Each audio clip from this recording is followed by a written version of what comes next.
Plebs, so this is Tyler Ohlenforst deck profile here from YCS Atlanta, which you guys probably saw on stream. He had a feature match. This is a highly requested deck, and I managed to get in contact with him, and we have his deck profile here, which he managed to go, well, all the way to top cut here. So, it is, as you can see, as follows: a very light Shaddoll engine. Most likely not wanting to actually draw most of your dolls. You'd rather just see them for the follow-up play when you're going second. It is Dragon, Hedgehog, Beast. Beast obviously the draw one, the other two are not so bad. I don't think there's really a more optimal Shaddoll you could play if you're just going to play a light engine. 4 Zoos, 1 Whiptail, of course, just with the standard engine there.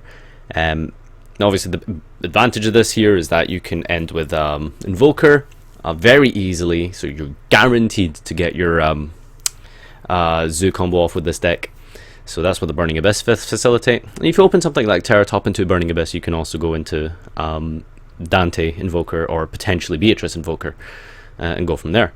So 1 Barbar, 1 Seer, 1 Rhino, 1 Calcab, 3 Terratop, 1 Alec, 3 Farfa, 1 Graph, 1 Tour Guide, 3 Skarm, and Takatomborg as well. Maxis, generally just kind of a staple in the main deck this format. Raigeki, 3 Fusion, Burial, Book of Moon, and 2 Chalice, 3 Barrier, 3 Strike. That's the main deck there.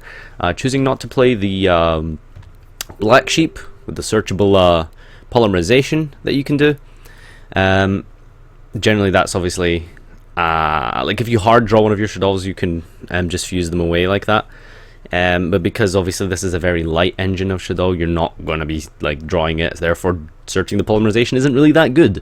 So, yeah, opting not to play that, very suboptimal going second. So we've got, for the extra deck here, there is a Shekin This explains the one of Rhino Warrior, if anyone's curious, because Rhino Warrior, surprisingly, is Earth, not Dark. So that's very clever. Just has a main deck target, so you could potentially go Shadow Fusion, send Rhino, and like Hedgehog from deck, so that gets you a potential like Skarm Search or a Farfa to bait something, and a target in your hand as well, something to hold on to negate with the Shekin.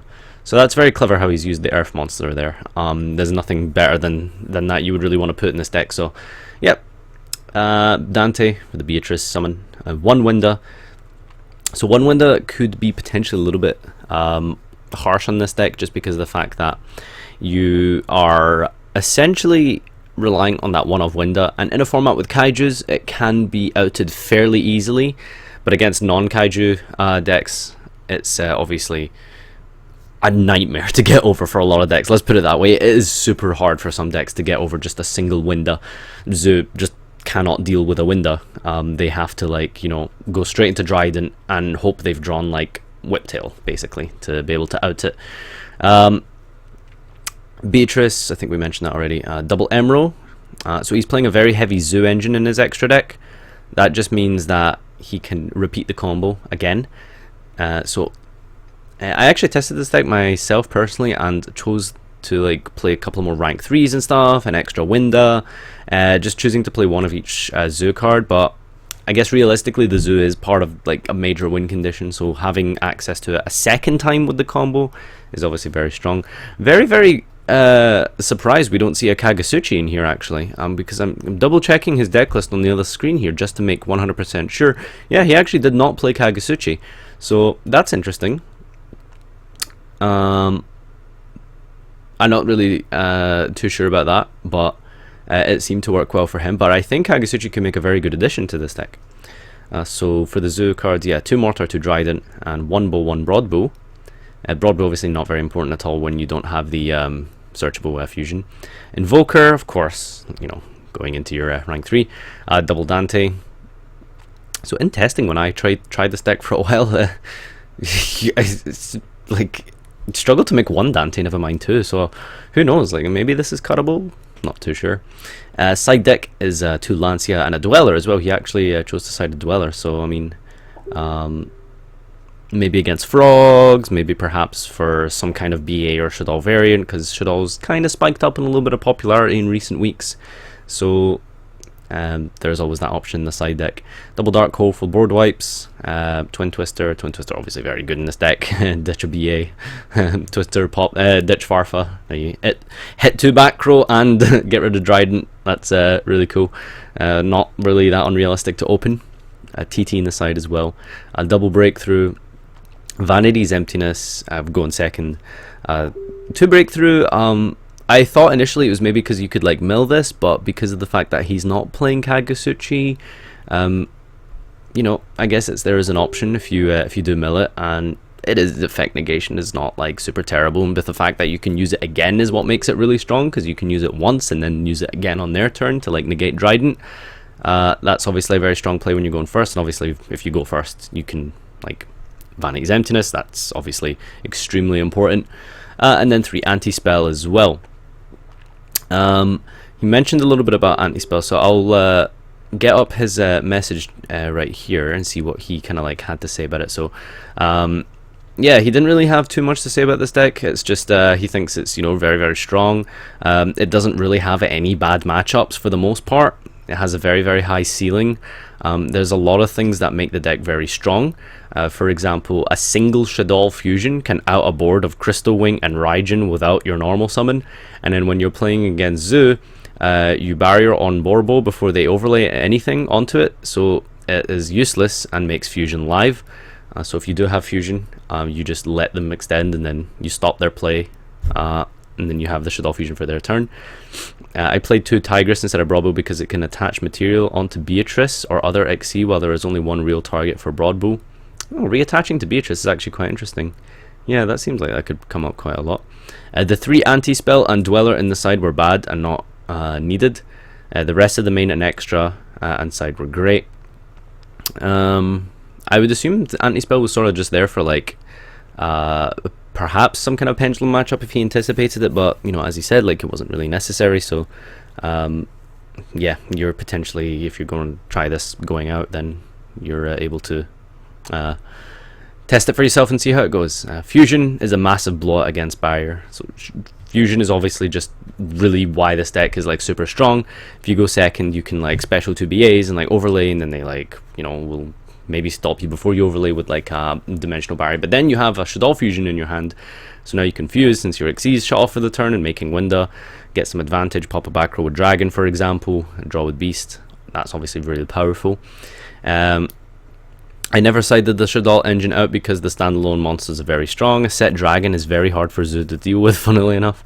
Same with a normal summon Dragon. You attack Emerald and they pop it, and then you force Drancia and you've hit a back row. Yeah, so hard drawing Dragons, not the worst thing ever against that deck. For the matchups, we can go over this. So he's actually written them all down. So round 1, he 2-0'd Raid Raptor Zoo. Round 2, he 2-1'd Kaiju Zoo. Round 3, he 2-1'd Invoked Artifact Wind Witch. Round 4, he 2-1'd Pure Zoo. Round 5, he 2-0'd Pure Zoo. Round 6 was his feature match, and that's when he beat Corey Angeloff, who I think is still in top 8 currently as well. He beat him 2-1. He was playing Pure Zoo as well. Round 7, he lost to Paleo. That deck has a real big showing this format, this event. Round 9, 2-0'd Pure Zoo. Day 2, round 10, he 2-1'd Zoo Artifact. And then the very last round of the day, at table 5, he lost to Pure Zoo. And top cut, he got 2-1'd by Pure Zoo. Yeah, that's his profile, guys. So let me know what you think down below. Just as a side note as well, it's kind of interesting that he's well, I mean, you obviously go first with this deck, but because of the fact that you do have a lot of cards that let you go second, like the Doll Fusion, like Maxi, you have a lot of ways to bait out their cards going second as well, because like obviously he's playing a whole bunch of like going second cards, but are also good going first. So obviously Maxi comes in that category, but then you have like Chalice as well. So being able to like go second, for example, and like, you know, go into like your Invoker, or like you do a BA play, and then they like try Trident the BA, like you can Chalice the Trident, obviously going first, like before you summon anything at all, you can simply just Book of Moon the Trident. Foolish Burial, obviously, like you could like potentially send like Beast to get a draw. You could Foolish Hedgehog to get a search to make something live if you're going first, and then obviously Dragon for pop and back row. Raigeki obviously good going first. There's a whole lot of cards that are really good here, like going first and second. Obviously Raigeki doesn't come under the going first category, but you know, basically everything is like good going first and second, which is what I think is one of the really strong points of this deck. Moreover, the traps are really good as well going first and second. Solemn Strike just lets you like traps generally aren't great going second, but because of the fact that strike, you know, when they try go for a second push, you can strike that second push, is still like fairly strong. D-Barrier is not the best going second to an established zoo board, obviously, so that's probably like the worst card in this whole deck for going second, is like, you know, the D-Barriers. But overall, you know, if you can break their board somehow and then set the D-Barrier, so if you like you open Fusion D-Barrier, that can like blow people out like by itself. So yeah, really cool deck, really cool deck. I'm glad to see Shaddoll's doing well at a major event. My good friend Beaky, of course, done really well at regionals, topping 2 regionals with them recently, and it's really cool to see that someone's also doing well at a bigger event, obviously YCS level, showing that this deck does have a lot of potential going forward. So things to consider for Prague and what's the other one coming up? Pittsburgh and Denver as well in America. So yeah, that's his deck profile, guys. Let me know what you think down below, and see you next time.